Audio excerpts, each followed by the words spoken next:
ሁለንተናውያን ይባላሉ።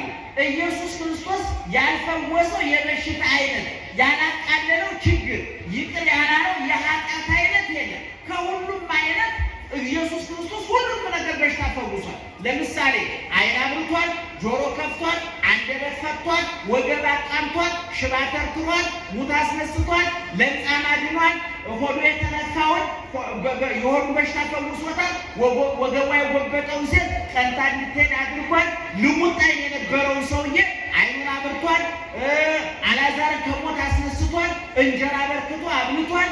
ኢየሱስ ክርስቶስ ያላደረገው የተአምር አይነት የለም። ዋናው አጋንንትን አስወጥቷል።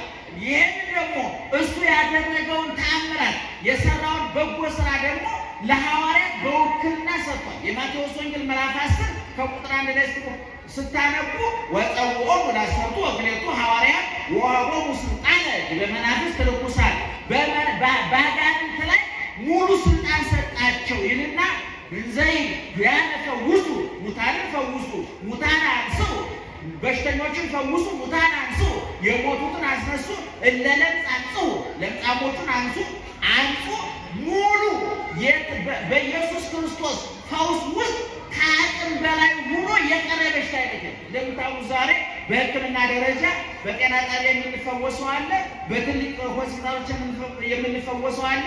ጤና ጣቢያዎቹ ከአቅማቸው በላይ ሲሆን ወደ ትልልቅ ሆስፒታሎች ሪፈር ይጽፉልናል። ትልልቆቹ ሆስፒታሎች ደግሞ ካልቻሉ ውጭ ሀገር ይታከም ብለው ሪፈር ይጽፉልናል። ውጭ ሀገር ደግሞ መፈወስ ካልቻል ሪፈር የለውም፣ መሞት ከሆነ መሞት ነው። እግዚአብሔር ግን ኢየሱስ ክርስቶስ ግን ከሱ ስልጣን በላይ ከሱ ችሎታ በላይ የሆነ የበሽታ አይነት አልመጣም። ይሄን ስልጣን ለሐዋርያትም ሰጥቷቸዋል፣ ሐዋርያትም አድርገውታል። ዛሬ በዘመናችን ኢየሱስ ክርስቶስ ካደረገው ተአምር በብዛት ብቻ ሳይሆን በጠቅላላ ማለት ይቻላል የሚተኮርበት አንድ ተአምር ብቻ ነው። እሱ ምንድነው? ሰይጣንን ማስወጣት ነው። በየእምነቱ እንደው ፕሮቴስታንቱ ጋር ብትሄዱ እኛም ጋር ብትሄዱ እናጠቃለን የሚሉ ሰዎች የሚያተኩሩባት አንዲት አይነት ተአምራት እሷ ምንድናት? ጋኔን ማስወጣት ነው። እሱ ላይ የተተኮረበት ምክንያት ምንድነው ካላችሁኝ፣ የሚታይ የሚጨበጥ የሚዳሰስ ነገር ስለሌለው ለማጭበርበር የተመቸ ነው። ይህም በግልጽ ልነግራችሁ እንችላለን።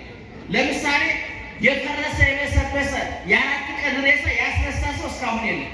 የተቆረጠ እጅ የቀጠለ የለም። በለቅሶ የነደደን ሰውነት የፈወሰ የለም። የፈሰሰ ላይ የደነቆረን ጆሮ የከፈተ የለም። የታሰረን አንደበት የፈታ በብዛት የለም። በጸበል ቦታ ብዙ ተአምራት ይደረጋል። የሚከድን አይደለም።